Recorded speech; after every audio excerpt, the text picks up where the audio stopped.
Hey, welcome back to Prepping with Sarge. Today we're going to talk about silver coins and bars, how to develop a winning strategy for investing in them. Silver is a popular investment option for many people because it can be used as a hedge against inflation and economic uncertainty. However, before you start investing in silver, it is important to have a good strategy in place. In this video, we're going to discuss 3 different types of strategies with some pros and cons to help you make informed decisions. Now, this video came about as a response to one of my recent videos where I was talking about ways that people can get scammed and things to watch out for.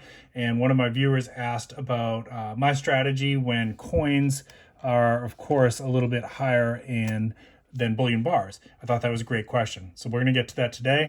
And we're also going to do a little unboxing of a box that I got from our friends over at Apmex. Stay with me now.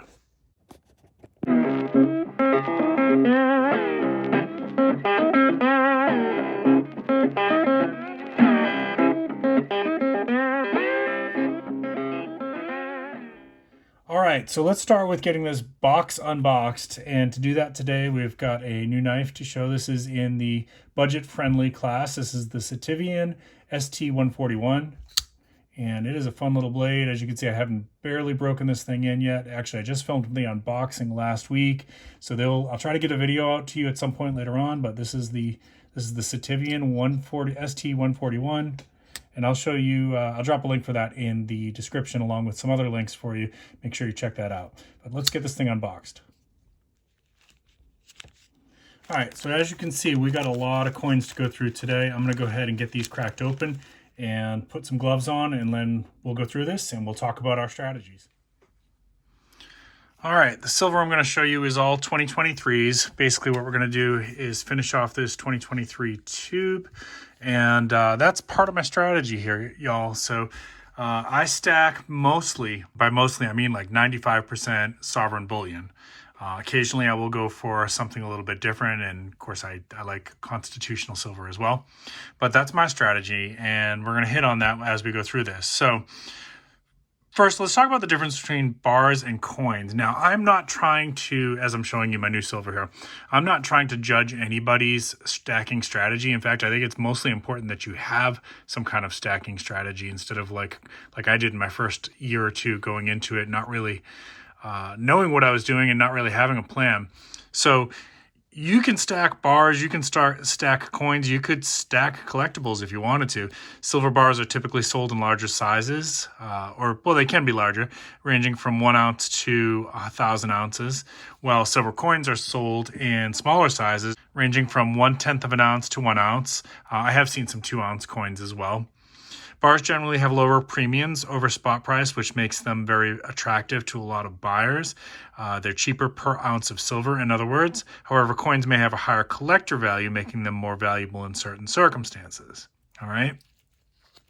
And these are the Britannias that I'm showing you. So these are, I picked up the last of the ones with the Queen's image. I'm going to throw those over here.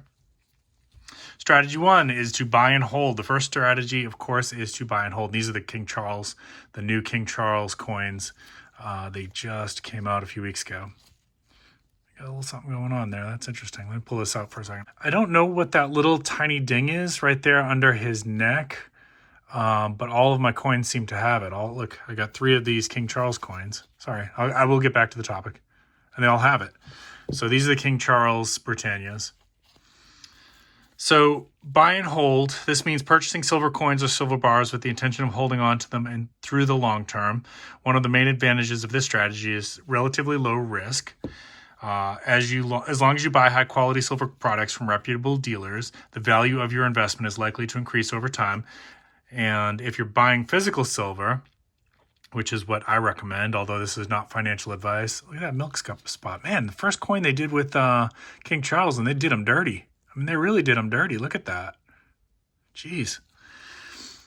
And the Britannia Mint is usually a lot more high quality than this. It's almost like they rushed it or something. That's really a shame. Wow. So as long as you're buying high quality silver products from reputable dealers, the value of your investment is likely to increase over time. However, if you're buying physical silver, you have the option to sell it at any time if you need cash. And some of the people in the prepping community have done that. That's why silver and gold do make a worthwhile prep. I know I've had people on my channel have told me that they've hit some kind of life event, and they had to sell. They had to sell in order to be able to make ends meet, and that's exactly why the purpose of it.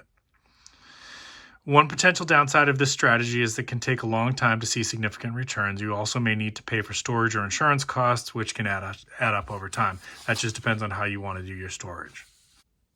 When it comes to buying silver coins or bars for this strategy, both options can be suitable. However, bars may be more convenient for storage as they take up less space than coins. Strategy depending on how you stack it, in other words. Strategy 2 is dollar cost averaging. This is a very popular one. The second strategy is dollar cost averaging, and this involves buying a fixed amount of silver coins at regular intervals, regardless of the current price. The main advantage of this strategy is they can help to mitigate the risk of buying at the wrong time, right? In other words, and these are the new Canadian Leafs, the 2023 Canadian Leafs. They always make beautiful, beautiful coins. Love the Canadian Mint. By purchasing silver at regular intervals, you can take advantage of both highs and lows in the market. Additionally, the strategy can be less intimidating for novice investors who may be unsure about the timing of the market. However, one potential downside of this strategy is they can be difficult to predict the optimal time to sell, as you will have purchased silver at various price points. So I know some of the people in the community keep a little spreadsheet of whenever they buy silver and how much they paid per ounce. That's a little bit more work than I'm wanting to do, but it certainly can be wise to do that. Both silver coins and bars can be used for this strategy as long as you have a clear plan for purchasing at regular intervals. Third strategy. This involves speculating on the price of the silver for the future. Basically, third strategy is to trade silver futures and making trades based on your predictions. The main advantage of this strategy is that it can potentially yield high returns in a short amount of time. However, trading silver futures is also very risky, as the market can be unpredictable and volatile. This strategy requires a significant amount of knowledge and experience, as well as access to specialized trading platforms. Trading fees and commissions can add up quickly, reducing your overall profitability. Now, my channel is not financial advice. I don't do financial advice. I'm not a financial advisor. However, most people in the silver stacking community would tell you if it's not in your hand, you don't really own it. So holding physical silver like this is what most people in the stacking community would say, as opposed to silver options. But it's a strategy, and we're going to cover it. When it comes to selling, right, when it comes time to sell, which coins are the easiest to sell? So I picked sovereign bullion because, many coin dealers will buy back, all over the world will buy back your sovereign silver, your sovereign bullion coins, right? So what does that mean? It actually shows a face value, like see down the bottom there where it says $1 in Australian dollars. It has a face value somewhere in the world in addition to its weight in silver, right? So that's why I chose this. Now bars, and again, I'm not knocking against anyone who uses bars as their strategy. Bars are easier to counterfeit than coins in general. And unfortunately, some dealers don't want to buy back bars. In fact, there's been a few videos recently where some of my friends in the silver stacking community have talked to various dealers about this and found great difficulty in getting anyone to buy their bars. So for me, I'm always thinking about the end game with this. At some point, I'm probably going to sell most of this in my retirement. And the easiest stuff to sell is things like this, the constitutional silver. And the number one coin, silver coin all around the world is, of course, the American Eagle, right? This is recognized all over the world. You could take this into any gold and silver jewelry shop, pawn shop, anywhere in the world, coin dealer, and they're going to know what this is. And you have a chance to sell it, hopefully for a minimum of spot. The second most recognizable coin in the world is the Canadian maple leaf right there.